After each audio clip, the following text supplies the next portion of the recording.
तर से अल्लाह के नाम से शुरू करता हूँ जो बड़ा मेहरबान और नहायत रहम वाला है। मेरे अजीज़ दोस्तों, बुजुर्गों, भाइयों, अस्सलाम वालेकुम। सबसे पहले सरबलम खान साहब का बहुत बहुत शुक्रिया ऐवान इंतजार की बाजार का कि इसको ये ख्याल आया कि पाकिस्तान में बिजली महंगी हो गई है और यहाँ पे टैक्स लगा हुआ है और सरबलम खान के ऐलान पर ये लोग जमा हुए। और एक बात और भी कहूँगा, बड़े नारे भी बजते हैं, लेकिन अफसोस की बात है तहसीलुकी में अगर एक गाँव में खैरात की जाए तो 5 जगह लग जाती हैं। क्योंकि चौक में एहतजाज है और मेरे ख्याल से 200-250 आदमी से ज्यादा आदमी यहाँ खड़े नहीं है और हम लोग कहते हैं कि हम क्या करेंगे, हम बगावत करेंगे।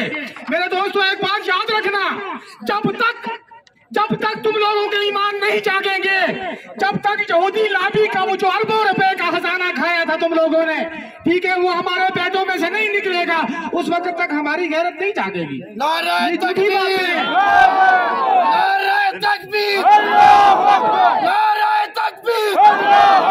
मेरी आवाज आप सोचिए जी, गैरत का तकाजा है, लाओ तो इस मुल्क को।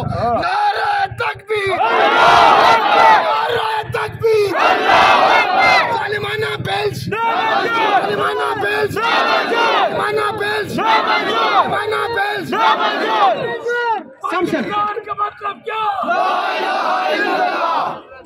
पाकिस्तान 47 में बना और आज तक हम तो कहते हैं कि आजादी है, लेकिन यहाँ पे आजादी नहीं है। जिस मुल्क में, मैं 2 मिनट आपके लूंगा, उसके बाद इजाजत चाहूंगा, मैं इतना ज्यादा टाइम नहीं लूंगा आपका, लेकिन ये बात समझाना क्योंकि अल्लाह पाक ने शऊर दिया, अकल दिया। हम ये कहते हैं कि हम अपनी बात आगे कन्वर्ट करें, आगे कोई समझे ना समझे उसकी मर्जी। इतना जरूर कहूंगा कि पाकिस्तान बने मेरे ख्याल से 75-76 साल हो गए, ठीक है, पाकिस्तान बन गया। हमने ये कहा कि हम आजाद हो गए, लेकिन हम आजाद नहीं हुए, इसको आजादी बोलते, ठीक है। आप मुझे ये बताएं, एक MPA 4-5 करोड़ रुपए लगा के असेंबली जाता है, उसके बाद वो गरीब आवाम की बात क्यों करेगा? कसूर किसका है? कसूर इस गरीब आवाम का है। ये गरीब आवाम अगर इनके पैसों को ना देखती, इनकी बड़ी बड़ी गाड़ियों को ना देखती, अगर हक पे वोट देती, अगर अपने खर्चे पे वोट जाकर डालती, तो आज इस मुल्क में बराबर जमहूरियत होती, और बराबर जमहूरियत होती तो कभी भी ये टैक्स ना लगते।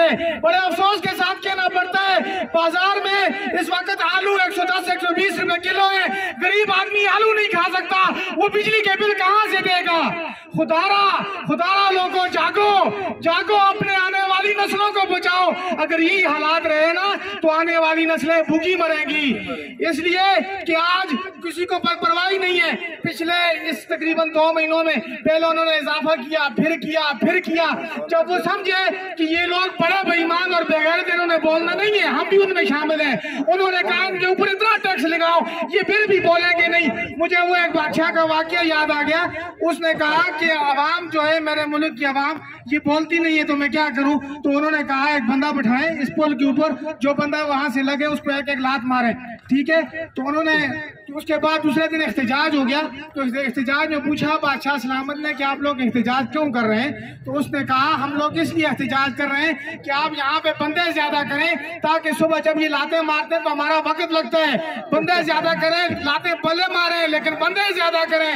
हम वो कौम है, हमें परवाह नहीं है किसी बात की। खुदारा लोगों, जागो, धूप पे आकर खड़े हो, तुम मुकी बाजार में धूप में नहीं खड़े हो सकते। हम लोग क्या एहतजाज करेंगे? इसी तरह टैक्स ज्यादा होंगे और हम इसी तरह तमाशा करते रहेंगे। वस्सलाम।